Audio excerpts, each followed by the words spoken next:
Afternoon, welcome to today's Garage Cricket. As always, all you need is a ball, a wall and something to hit with. Improvise with whatever equipment you've got so you can get practicing your cricketing skills. Today, we're looking at the uppercuts. So hopefully you can see that I've set up myself a series of targets using boxes, shopping bags. Be creative, whatever you have. I've just used some sellotape to attach them to the garage roof. Just try and use whatever you have to allow you to kind of get creative and complete this challenge. I've also popped down a towel on the floor because I think that will help my knees, especially when we do it in the first position.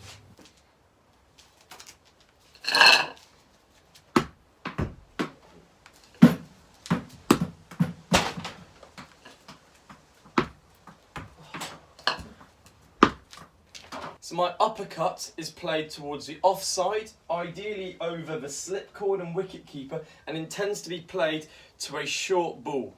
So a ball that's coming up around about chest height or above, and as a result you can angle that bat and use the bounce and pace of the ball to deflect it over the keeper slips down towards that third man area. So you're using the pace of the ball here.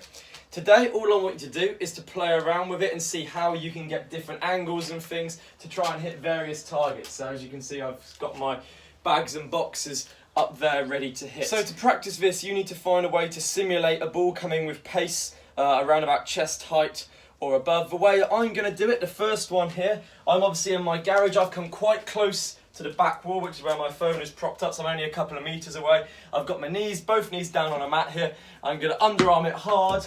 And obviously I need to get some pace on the ball so that I've got pace to use to guide it onwards. So that there is my first position. You just kind of want to play around with the type of angle you want your bat with, how you can direct it and guide it up and down. You could also potentially do it in a kind of lunge position. So I put my front foot, so me as a right hander, my left foot towards the ball there. And I'm going to again get here. It's great for me because I've got a brick wall which adds in some natural variance, means that it's sometimes close to your body, sometimes higher. And you've just got to work out. I suppose, a way to play the shot, and that's great because you're not going to have much control over this in a game. You have to respond to what the bowler is doing. You could also do it standing. You might have to get a little bit of a crouch, and this may mean, as you can see, a couple of them you need to crouch a little bit to create yourself a bit of an angle to make sure you can get underneath it, because remember we're trying to go over, so we need to at least get that bat path, a bat angle pointing upwards. Remember, we need to get pace involved. Now, if maybe you have someone you can do this with, that would be even better, because then you can get them to feed you.